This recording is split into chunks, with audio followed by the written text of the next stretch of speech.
दलित और पिछड़ों पर हो रहे अपराधों को लेकर विपक्ष लगातार सरकार पर हमलावर रहा है और ऐसे में मेरठ की इस घटना ने विपक्ष को एक बार फिर से बड़ा मौका दे दिया है। सपा चीफ अखिलेश यादव ने इस घटना को लेकर सरकार पर तीखा हमला बोला है।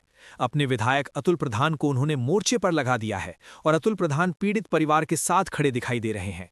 इस पूरे मामले में अब समाजवादी पार्टी के साथ साथ बहुजन समाज पार्टी के नेता भी एक साथ आ गए हैं।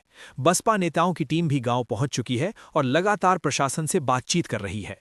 इस बीच बसपा के मेरठ मंडल प्रभारी विक्रम सिंह जाटव का प्रशासन को लेकर जो सख्त रवैया है वो उनकी बातचीत में दिखाई दिया। सरकारें तो आती जाती रहती है, इतने दबाव में काम मत करिए आप लोग, ऐसे काम नहीं चलेगा। बहुजन समाज पार्टी अब चुप नहीं बैठेगी। ये समाज इतना कमज़ोर नहीं है, बशर्ते ये कानून को मानने वाला समाज है। तो हम आपसे मांग करते हैं, लड़की को बरामदी कड़ी कराई जाए और दोषियों को कड़ी से कड़ी सजा दी जाए। बहुत कठोर कार्रवाई। क्यों नहीं, उनके घर के दरवाजे क्यों नहीं तोड़े जा रहे हैं आज? कठोर। इस बीच पुलिस ने जिस तरह से जनप्रतिनिधि के साथ बर्ताव किया है उस पर भी जनता का आक्रोश अब फूटता हुआ नजर आ रहा है। अखिलेश यादव ने कानून व्यवस्था को ध्वस्त बताया है। कहा है कि आखिर कब तक दलितों के साथ ऐसी ज्यादतियां होती रहेंगी। ये घटना अमानवीय है। इस पर जितना बड़ा एक्शन अपराधियों के खिलाफ हो वो कम है। सरधना के सपा विधायक अतुल प्रधान सुबह से ही मैदान में नजर आए। अतुल प्रधान ने रात भर पुलिस की कार्रवाई पर नजर रखी, पीड़ित परिवार से मुलाकात की, लेकिन सुबह होते होते पुलिस के साथ उनकी जो झड़प हुई है वो अब लगातार सुर्खियों में है।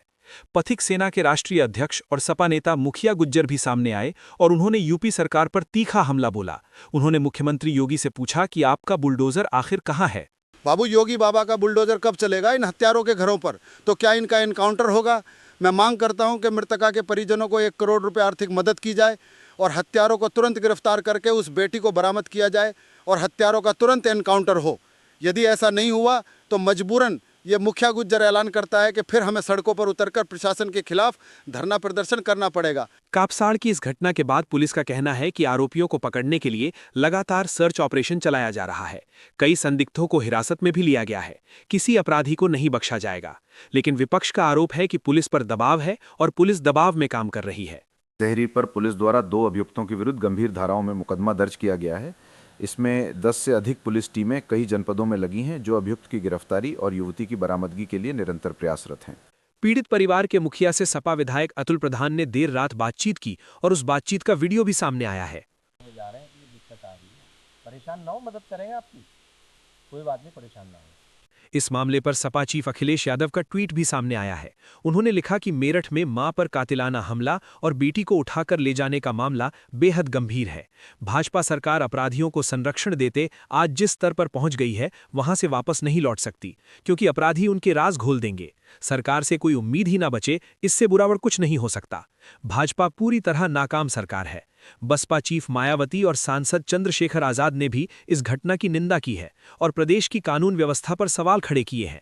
अपने ही घर से अगवा की गई दलित लड़की का 24 घंटे बाद भी कोई सुराग नहीं लगा है।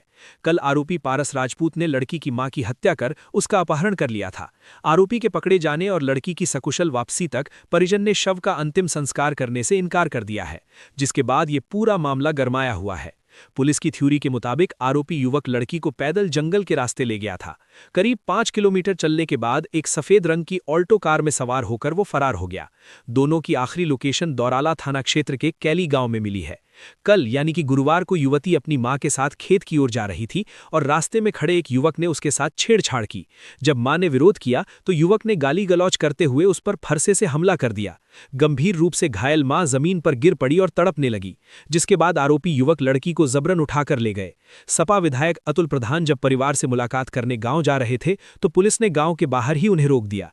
इसके बाद विधायक सड़क पर धरने पर बैठ गए हैं। बोलो जय भीम, जय भीम, इनकलाब जिंदाबाद, इनकलाब जिंदाबाद, जय भीम, जय भीम, जय भीम, इनकलाब जिंदाबाद।